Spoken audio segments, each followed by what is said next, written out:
Bonjour à tous et bienvenue. Je rentre à peine du pop-up store des éditions Bookmark à Bordeaux. Et je me rends compte en regardant mon calendrier avec un petit peu de panique que, en fait, ça y est, Halloween arrive. L'automne est bien installé. Il n'y a qu'à voir le temps que nous avons actuellement dehors. Donc, c'est le moment idéal pour se coucouner. Et évidemment, qui dit cocooning dit livre. J'ai eu la chance à ce pop-up store de rencontrer certaines de mes collègues en vrai et j'avais très envie de vous en parler, de vous présenter un petit peu leurs œuvres puisqu'elles collent extrêmement bien à la saison et au thème d'Halloween, des sorcières, du mystère, du cocooning. Voilà. On va commencer évidemment avec, vous l'avez remarqué tout de suite, les œuvres d'Isabelle Lesteplume, qui a écrit une trilogie sur Sherlock Holmes aux éditions Bookmark, version MXM. Elle s'est aussi illustrée dernièrement avec ceci, Le Pacte de Luc, et vous la connaissez aussi très certainement pour ses nombreux contes revisités, alors que je ne peux pas vous montrer là puisqu'ils sont sur ma liseuse, qui existent en version collector en très beau format. Et comme tout le monde, je pense que j'attends une intégrale pour pouvoir en profiter et me régaler des nouveaux designs.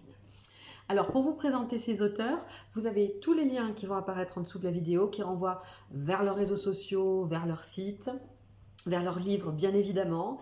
Et moi, je vais vous lire un petit extrait à chaque fois d'un des livres. Donc, pour Isabelle, j'ai choisi la trilogie de Sherlock Holmes. On va commencer par le tome 1, bien sûr.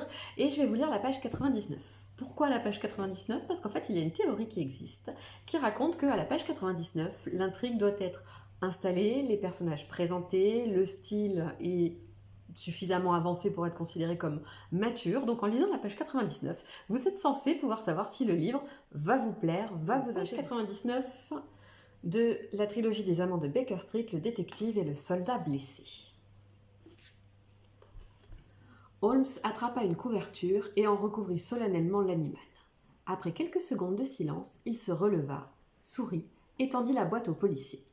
Lorsqu'un seul fait semble contredire une longue série de déductions, c'est souvent dû à une mauvaise interprétation du fait en question, lança-t-il joyeusement. L'une des deux pilules était empoisonnée et l'autre non. Mais, bredouilla Gregson. Pourquoi ? Termina Lestrade.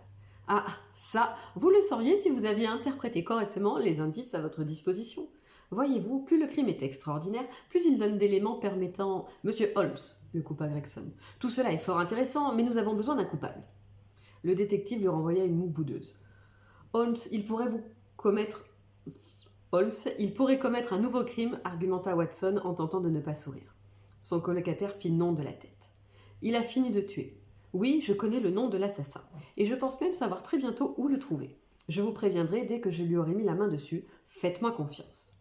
À cet instant, un petit coup retentit sur la porte, qui s'ouvrit. Wiggins fit son apparition.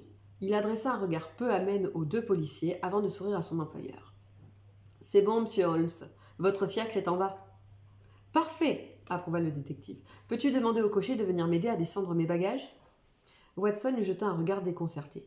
Il partait en voyage ? Maintenant ? Sans rien dire ? Tout seul ? L'enfant des rues hocha la tête et disparut. Holmes alla chercher une valise dans sa chambre et la plaça au milieu du salon, sous le regard incrédule des autres personnes présentes. Holmes, s'inquiéta Watson. Vous partez vraiment ? Il faudrait lire la suite pour le savoir. Donc j'espère que ce petit passage vous a plu et que vous n'hésiterez pas à visiter les sites et surtout les ouvrages d'Isabelle, voilà, qui est très prolifique, qui profite de cette année pour écrire un maximum, se rend très disponible dans les salons. Elle est adorable. Moi, vous voyez, elle m'a fait une superbe dédicace lors du pop-up store. Vous pourrez en plus profiter de ces petits dessins éventuellement. Donc voilà, je vous invite à l'autrice que je souhaite vous présenter. Vous la connaissez déjà si vous circulez un petit peu sur les réseaux sociaux. Et dans le milieu littéraire, bien sûr. Elle est éditrice, autrice, bêta-lectrice professionnelle. Elle s'appelle Sandy. Elle travaille avec la prestigieuse maison Magic Mirror et elle sort son roman prochainement qui s'intitule Fleur d'épine. Alors comme tout est encore en création, en particulier la couverture qui a été confiée comme d'habitude à la grande Mina M, je ne peux rien vous montrer. On va attendre patiemment le plus possible en tout cas le cover reveal. Mais, petit exclu, Sandy m'a envoyé l'équivalent de la page 99. Donc en attendant d'avoir le roman entre les mains, voici ce que va donner Fleur d'épine qu'on attend tous impatiemment. Je vous assure que je vais bien. Et moi je vous assure que votre jambe sent mauvais, rouspéta Ariane. Vous ne pouvez pas voyager dans cet état, encore moins courir avec vos satanées bottes. Dans tous les cas, l'infection ne fera que croître si l'on reste ici à attendre. Mieux vaut trouver un village, c'est le meilleur moyen de dénicher un vendeur de remèdes ou même un herboriste. La jeune fille ne trouva rien à redire devant cette logique, et face à la froide menace de cette plaie qui suintait. Ils levèrent donc le camp, le lendemain à l'aube, pour suivre un sentier déniché plus bas dans la vallée. Dréas marchait doucement, les dents serrées et le genou flageolant. Il faisait de son mieux pour masquer la douleur, mais Ariane voyait bien qu'il souffrait. Ce n'était pas bon signe. Pour l'heure, elle faisait mine de ne pas s'inquiéter, et la discussion filait comme l'eau d'une rivière.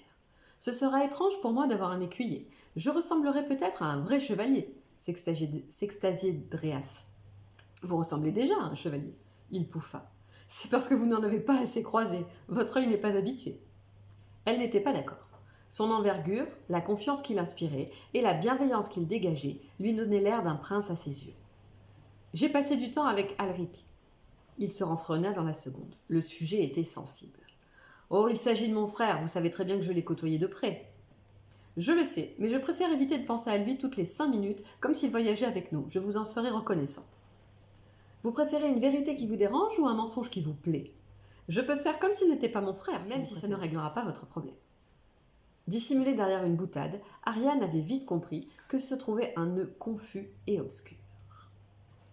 À suivre, aussi bien pour avoir d'autres informations que pour la publication et bien sûr découvrir cette fameuse sur vos textes. Donc n'hésitez pas à contacter Sandy, elle est toujours disponible, elle répond, elle est très précise, très professionnelle, elle est adorable également. Donc voilà, elle aura une oreille très attentive et un œil avisé pour vous aider sur vos textes ou pour discuter littérature et puis contes de fées bien sûr en particulier. Voilà. Donc j'espère que l'épreuve de la page 99 vous a plu, vous a peut-être convaincu et vous a donné envie de profiter de cet automne avec des amis chers que sont les livres en papier.